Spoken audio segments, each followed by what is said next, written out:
El il·lustre diputat, senyor Enric Morera, té la paraula.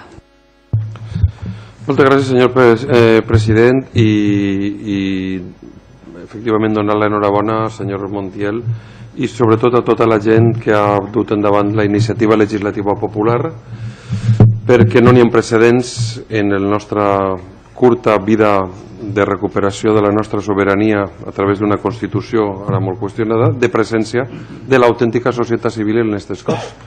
Això indica que els temps estan canviant, que n'hi ha temps de canvi i que les majories absolutes ja no se poden usar d'una forma tan dictatorial per a impedir que se pugui expressar la veu del poble valencià a través d'esta iniciativa legislativa popular, com sí que ha passat en altres iniciatives legislatives populars que ens consta vostè va ser també promotor, com la per l'Horta i altres, no? Per tant, estan canviant les coses i nosaltres ens congratulem d'això perquè vostè representa l'autèntica societat civil que efectivament ha vist com se li ha privat per una decisió del Partit Popular i del president Fabra d'un servei públic que és un dret.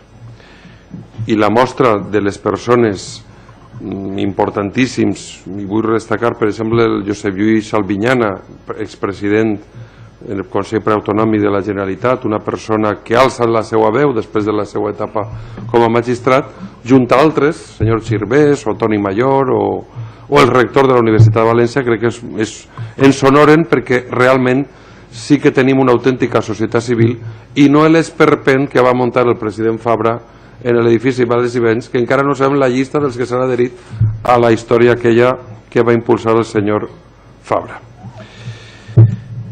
I ara què? Aquesta és la pregunta que ens hem de fer, perquè vostès han fet una exposició molt clara del que ha suposat la privació per al poble valencià d'este dret fonamental, el dret a la informació, i el que ha suposat aquesta decisió tan injusta, tan perniciosa per a la nostra economia. Radio Televisió Valenciana ha esdevingut el símbol, és el símbol d'esta etapa, d'esta legislatura, és el símbol de la submissió de les polítiques centralistes del Partit Popular que experimenten amb el poble valencià, acabar d'una forma tan incruenta en la ràdio i la televisió pública de tots els valencians, de la incapacitat, m'ha preocupat molt i li pregunte, la incapacitat per exercir el diàleg. Intentarem que aquest anunci fet per l'impacte d'un ERO, d'una sentència de l'ERO, que efectivament dia que tenim un govern que havia vulnerat drets fonamentals dels treballadors i les treballadores, doncs intentarem en aquella etapa que hi haguera diàleg i que se poguera recuperar la normalitat i que s'evitara l'anunci del senyor president de la Generalitat, Alberto Fabra. Però ens ha preocupat molt que vostè ens diga sí, que no ha tingut un moment en la seva dilatada agenda, senyor president Fabra, de parlar amb vostès, de dedicar un minut del seu temps a un diàleg. Això és així? Podria donar alguna... No dubte que sigui així, però podria donar alguna informació més al respecte? Per què el president de la Generalitat a una iniciativa legislativa popular de la societat civil és incapaç de trobar un moment en la seva apretada agenda de viatges, de reunions?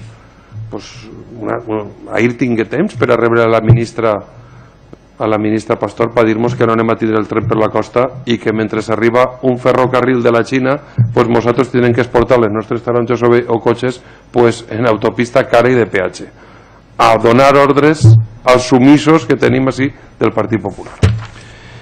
Això m'ha preocupat i m'agradaria que tinguem algun detall més. És evident que és el símbol de l'empobriment del poble valencià, perquè els costos del tancament són gravíssims. Els costos del tancament són esperpèntics, són d'una dimensió gravíssima i són una mostra molt de les polítiques d'austericidi que ens porten a que després tinguem un president de la Generalitat o un conseller d'Hisenda que es preocupa de que no tenim ingressos públics. Però com anem a tindre ingressos públics si s'han carregat el sector de l'audiovisual, que com vostè molt bé ha dit és un sector estratègic que afegeix valor a un sector important de l'economia? L'han liquidat.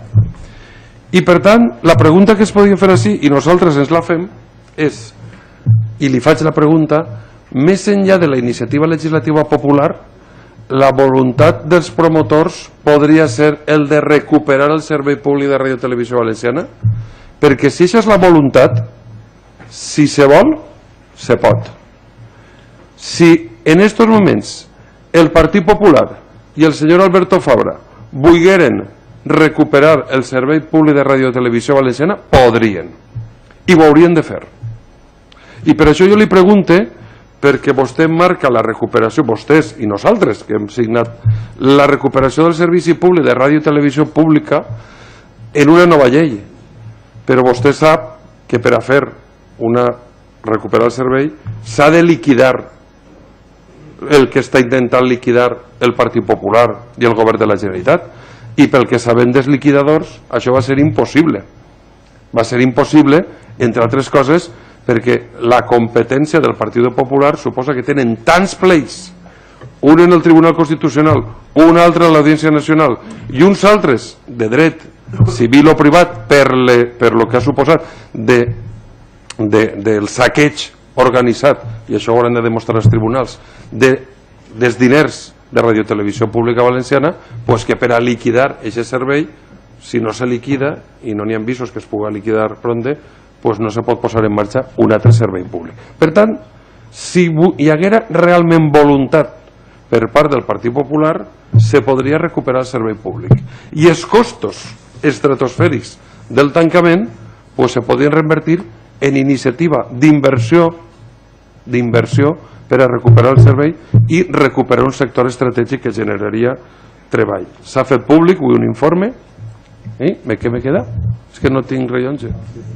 S'ha fet públic, estic acabant, president, estic acabant. S'ha fet públic un informe de la gran competència del Partit Popular en el tancament que ens va costar un rinyó. És més, vostès han posat en precari el futur perquè la despesa que suposaria per a la futura Generalitat Valenciana el nou govern, per la seva incompetència, serà d'una gravetat si es declara, com tot indica, la nulitat de tots els EREs que vostès han plantejat i se decreta... Li pregue finalitzar. Sí, vaig acabant. És a dir, recuperarem el trellat, recuperem el sentit comú, i no me dirigís només al senyor Antonio Montiel, sinó la pregunta està dient, vostès consideren que l'objecte, jo ho entenc així, que el que voldríem és que des de ja, perquè tenim l'edifici, tenim els equips tècnics, tenim els professionals, pues si n'haguera voluntat política podríem posar en marxa el servei públic. Perquè ara sí la trampa serà dir que el Partit Popular ha atendido la voz de la ciudadanía y nos voldran enredar en una iniciativa legislativa, ens voldran enredar en un tràmit parlamentari que és costosíssim i llarguíssim. Per tant, si n'hi ha voluntat política, se pot tirar endavant. Gràcies, senyor Morera.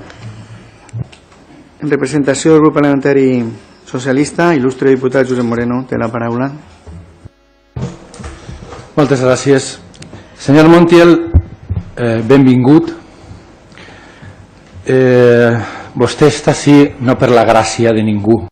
Vostè està així perquè el sosté un dret.